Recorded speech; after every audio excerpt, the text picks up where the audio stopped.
เมื่อยรีไปน้องเห็นวันไปสองคันมัน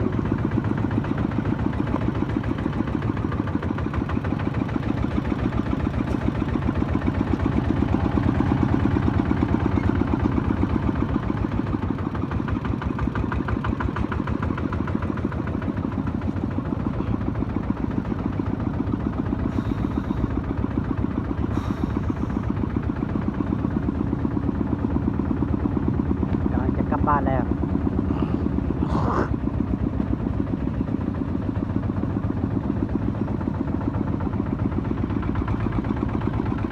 เบิ่งนี่ส่วน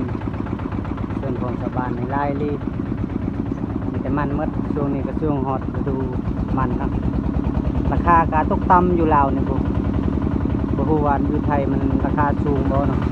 แต่ว่าราคาอยู่เฮานี่ตกต่ำไปเลย2 บาทก็บ่ฮอดบาทประมาณบาทปลายแหละเงินบาทเงินลาวก็1,050นี่แหละ